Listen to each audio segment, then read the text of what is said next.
Question number 11, एक छात्र सामान्य बातचीत करता है लेकिन social interaction, eye contact and repetitive behaviour में कठिनाई दिखाता है। सबसे संभावित डिसेबिलिटी कौन सी है? बताइए दोस्तों। A hearing impairment, B autism spectrum disorder, C specific learning disability या डी इंटेलेक्चुअल डिसेबिलिटी। बताइए दोस्तों।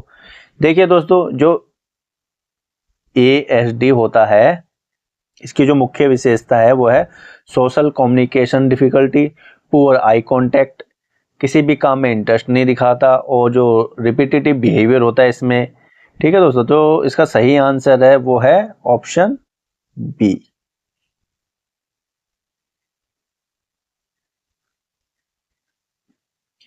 क्वेश्चन नंबर 12, एक स्पेशल एजुकेटर IP बनाते समय सबसे पहले क्या निर्धारित करेगा? बताइए दोस्तों।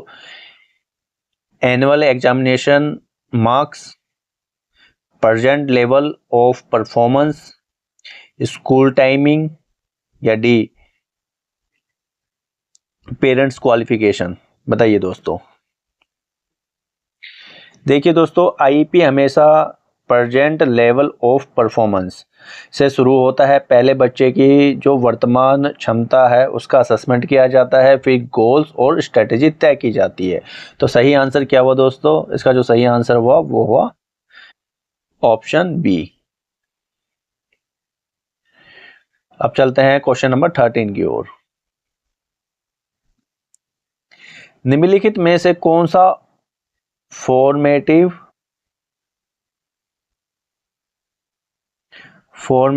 असेसमेंट का उदाहरण है? बताइए दोस्तों। A weekly classroom quiz with feedback, B final board examination, C annual examination या डी एंट्रेंस टेस्ट। बताइए दोस्तों। देखिए दोस्तों, जो फॉर्मेटिव असेसमेंट लर्निंग के दौरान किया जाता है ताकि फीडबैक देकर लर्निंग इंप्रूव की जा सके। तो इसका जो सही आंसर है वो हुआ हमारा, बताइए, option A weekly classroom quiz with feedback. Question number 14,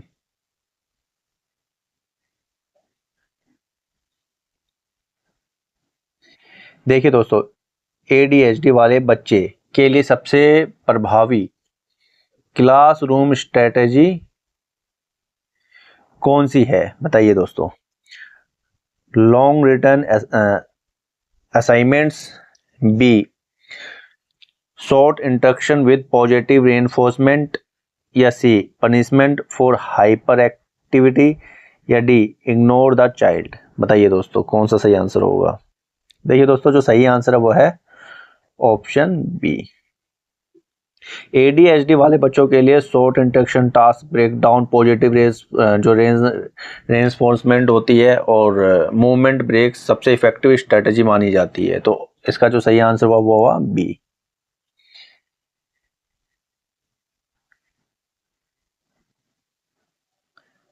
question number 15,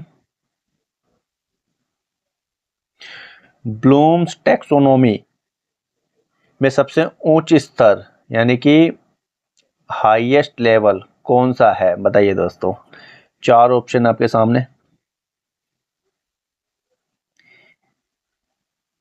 सही आंसर बताओ दोस्तों क्या होगा? देखो, जो इसका सही आंसर है वो है सी। देखिए, रिवाइज्ड ब्लूम टैक्सोनॉमी का जो हाईएस्ट लेवल है वो है क्रिएट। इसमें लर्नर नए आइडियाज, प्रोडक्ट्स या सॉल्यूशन उनको विकसित करता है। जो इसका सही आंसर है वो है ऑप्शन सी। अब चलते हैं क्वेश्चन नंबर 16 की ओर। 16 क्या बोल रहे हैं? डिस्कैल्कुलिया मुख्य रूप से किससे संबंधित है? डिस्कैल्कुलिया रीडिंग, बताओ, मैथमेटिक्स या सी राइटिंग या डी हेयरिंग। देखिए दोस्तों, डिस्कैल्कुलिया इसके नाम से ही पता चल रहा है कि कैलकुलेशन हम किस में करते हैं? हम मैथ्स में करते हैं। तो इसका जो सही आंसर होगा वो होगा ऑप्शन बी, मैथ्स यानी गणित। देखिए डिसकैलकुलिया है एक स्पेसिफिक लर्निंग डिसेबिलिटी है जिसमें नंबर, कॉन्सेप्ट, कैलकुलेशन और मैथमेटिकल रीजनिंग में कठिनाई होती है डिसकैलकुलिया वाले बच्चे को। ठीक है दोस्तों। इंक्लूसिव एजुकेशन का सबसे महत्वपूर्ण सिद्धांत कौन सा है, बताइए। Equal participation for all childrens, separate education, competitive learning only, fixed teaching method, बताइए दोस्तों।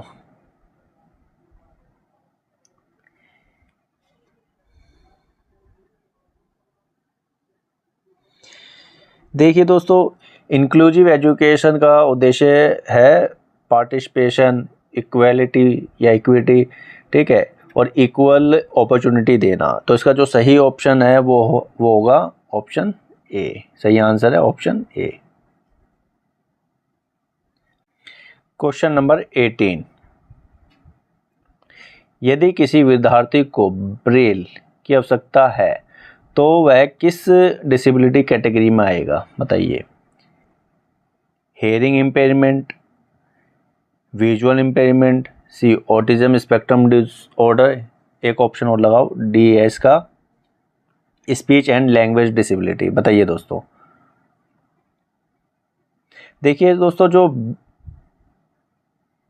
ब्रेल है वो संबंधित है विजुअल इम्पेयरमेंट वाले बच्चों से के साथ में। ब्रेल विजुअल इम्पेयरमेंट वाले जो विद्यार्थी है उसके पढ़ने लिखने की एक प्रमुख जो एक तरीके से प्रणाली है, option B. Question number 19, Vygotsky के अनुसार स्कैफोल्डिंग किससे संबंधित है। A temporary support during learning, B permanent assistance, D physical exercise या डी पनिशमेंट टेक्निक।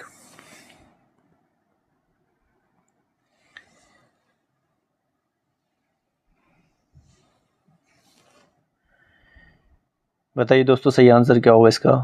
इसका जो सही आंसर है वह है ऑप्शन ए।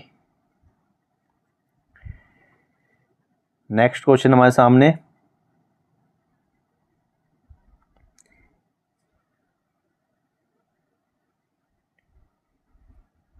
एक छात्र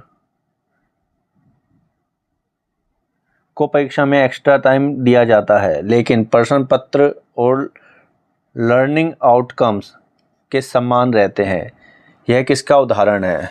ये चार ऑप्शन आपके सामने, बताइए दोस्तों।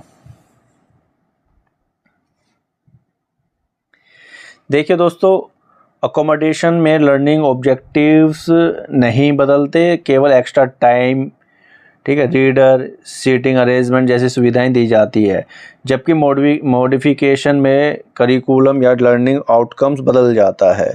तो इसका जो इस हिसाब से आंसर होगा वो होगा हमारा बी।